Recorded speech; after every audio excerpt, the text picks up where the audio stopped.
11 आम के जो पत्ते जिस डाली में लगे होते हैं, वो डाली कोमल सी डाली, 11 टुकड़े महाराज एक कच्चे सूत से लपेटकर 11 बार उसका भाग, जब उसको लपेट लोगे इस तरह से इकट्ठा करके, आगे का जो भाग है 11 बार कच्चा सूत लपेटने के बाद जो भाग पीछे का आगे का कोई भी हो, उसको शहद में डुबाकर शिव जी को समर्पित कर दो। किस जगह पर रखना है? अशोक सुंदरी वाली जगह। अशोक सुंदरी की जगह जानते हो आप लोग?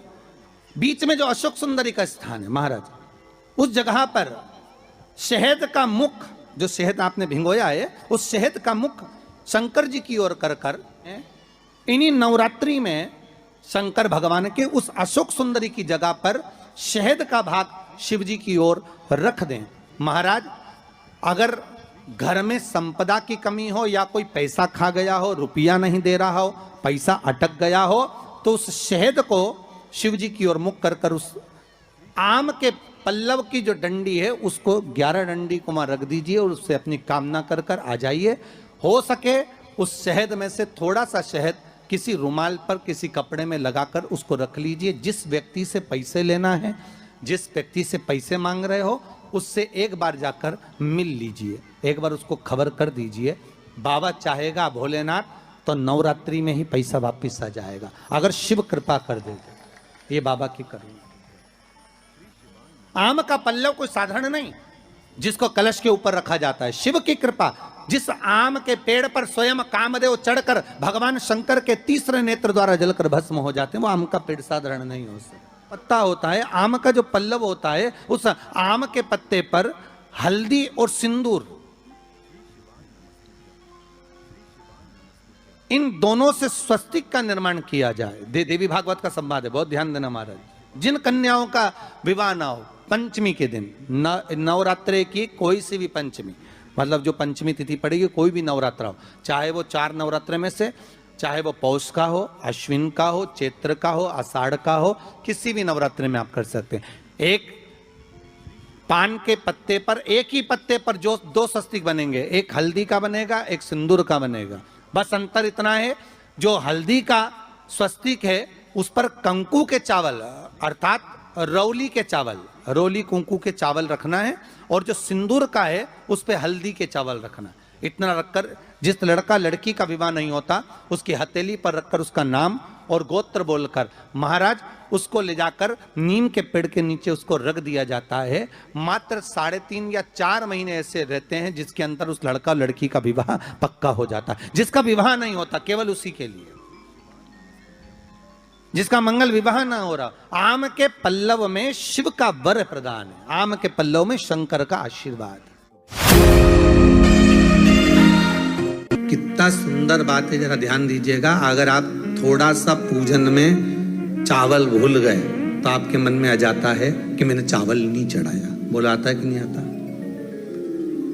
शास्त्र कहता है, अग्नि पुराण में स्पष्ट किया गया, कितना भी पूजन का सामान बाजार से लिया और कितनी भी अच्छी पूजन की थाली जमा लो, अच्छे से अच्छा विद्वान भी पूजन की संपूर्ण सामग्री पूजन की थाली में रख ले, विद्वान से विद्वान ब्राह्मण जन हो, चाहे पूजन करने वाला एक साधारण सा मानव क्यों ना हो, वो पूजन की थाली में संपूर्ण सामग्री जमा ले, तो भी पूजन की सामग्री में पूजन करते समय कुछ ना कुछ रह ही जाता है, रह ही जाता है।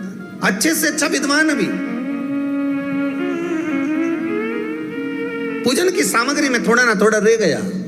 अब मन में भ्रम उत्पन्न हो गया कि ये पूजन की सामग्री में क्यों रह गया, मेरे को ये चाहिए था, ये तो रह गया, मैंने तो ये चढ़ाने के लिए लाना था, मैं तो ये भूल गई। उसका कारण क्या है? हमें लगता है कि त्रुटि हो गई, हमें लगता है कि गलती हो गई, पर शंकर भगवान से कोई पूछे, शिव के भगत से कोई पूछे कि पूजन की थाली में पहले के समय में लोग पूजन करने जाते थे तो क्या पूजन की सामग्री में साहित्य कम रह जाता था? हाँ, उसका कारण क्या था? भगवान कहते हैं कारण केवल एक है, मैं खुद पूजन की थाली में, भगवान विष्णु ने संकल्प लिया था कि 108 कमल के पुष्प भगवान शंकर को समर्पित करूंगा, पहले कथा में वर्णन किया।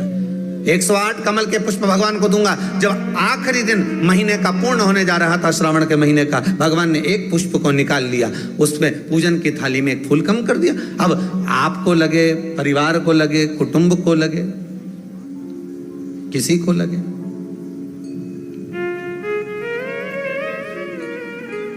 पूजा की थाली में पुष्प, पूजन की थाली में सामग्री अगर कम रह गई है तो आप ये विचार ना करें कि मुझसे गलती हो गई, मुझसे त्रुटि हो गई।